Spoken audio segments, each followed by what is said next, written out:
నమస్తే మిత్రం. ఇది బుద్ధ నీలకంఠ ఆలయం. పేరులో బుద్ధ ఉన్న నిజానికి ఇది మహావిష్ణువు వెలసిన ఆలయం.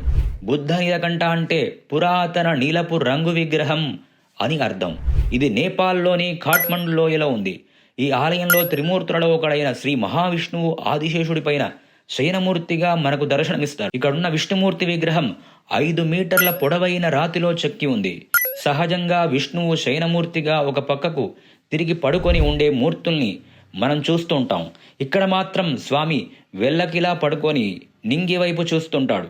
ఇంకో ప్రత్యేకత ఏమిటంటే ఇంత భారీ విగ్రహం నీటిలో తేలుతూ ఉంటుంది.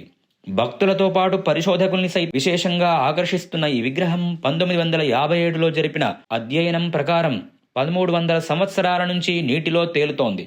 ఇదంతా దైవశక్తిగా భక్తులు నమ్మితే పరిశోధకులు మాత్రం సైంటిఫిక్ కారణం చెప్పలేకపోయారు. మన దేశంలో సహజంగా విగ్రహాల్ని, ఆవుల్ని, చెట్లను, వానరాల్ని పూజించడం కామనే. బుల్లెట్ని దేవుడిలా భావించడం ఎక్కడైనా చూసామా? ఆ వింత గుడి రాజస్థాన్లోని జోధపూర్లో ఉంది. ఇక్కడి రాయల్ ఎన్ఫీల్డ్ బుల్లెట్ను భక్తులు పూజిస్తారు. లిక్కర్ను నైవేద్యంగా సమర్పిస్తారు. ఇలా చేస్తే రోడ్డు ప్రమాదాలు జరగకుండా దేవుడు కాపాడుతాడని ఈ గ్రామస్తుల నమ్మకం. దీని వెనుక ఓ నమ్మశక్యం కాని కథ ఉంది. ఈ బైక్ నడిపిన బన్నా ఈ గుడి ఉన్న ప్లేస్లో జరిగిన రోడ్డు ప్రమాదంలో చనిపోయాడు. పోలీసులు బైక్ని తీసుకెళ్లి స్టేషన్లో పెట్టుకున్నారు.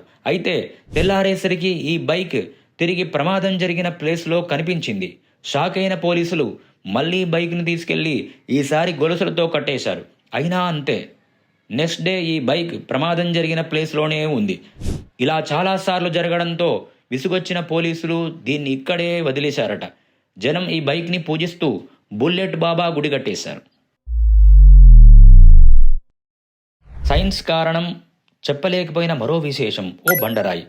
మహారాష్ట్ర శివపురిలోని హజ్రత్ ఖమర్ అలీ దర్వేష్ దర్గాలో ఉంది ఆ స్టోన్.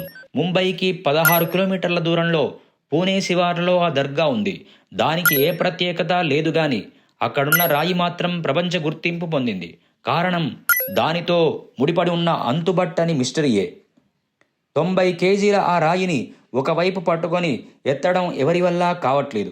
అదే 11 మంది కలిసి చుట్టూ మూగి చూపుడు వేళ్లతో ఎత్తితే మాత్రం ఈజీగా లేస్తోంది.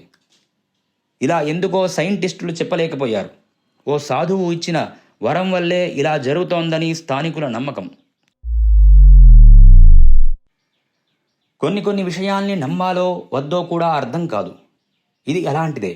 ఉత్తరప్రదేశ్లోని బృందావనంలో ఉంది విధివనం రంగమహల్ టెంపుల్. లోకి రాత్రివేళ రాధాకృష్ణులు వస్తారని, రాసలీలలు ఆడతారని స్థానికుల నమ్మకం. అందుకే సూర్యాస్తమయం తర్వాత ఈ టెంపుల్ని మూసేస్తారు. ఆలయ పరిసరాల్లోకి ఎవరిని అనుమతించరు. ఒకవేళ ఎవరైనా రాత్రివేళ టెంపుల్లోకి వెళ్తే వాళ్ళు చనిపోతారని, లేదంటే వాళ్లకు చూపు, మాట, వినికిడి శక్తి పోతుందని ప్రచారం జరుగుతోంది. నిధివనంలో ఉండే చెట్లు మెలికలు తిరిగి చిత్రమైన ఆకారాల్లో కనిపిస్తాయి. ఇక్కడి నేలంతా పొడిగా ఉన్న ఈ చెట్లు మాత్రం ఏడాదంతా పచ్చదనంతో నిండి ఉంటాయి. వీటిని చూసిన వాళ్లకు సహజంగానే ఈ ప్రదేశం ఆశ్చర్యం కలిగిస్తుంది. ఇప్పటి వరకు రాత్రివేళ టెంపుల్లోకి ఎవరిని అనుమతించలేదు. అందువల్ల నిధివనం మిస్టరీగానే ఉండిపోయింది. దీనిపై బాలీవుడ్లో హర్రర్ సినిమాలు కూడా వచ్చాయి. దయ్యాలు. ఈ వీడియో నచ్చితే లైక్ చేయండి, షేర్ చేయండి. అదృశ్యవాణి ఛానల్ని సబ్స్క్రైబ్ చేసుకోండి. నెక్స్ట్ వీడియోలో మళ్ళీ కలుద్దాం. Thanks for watching.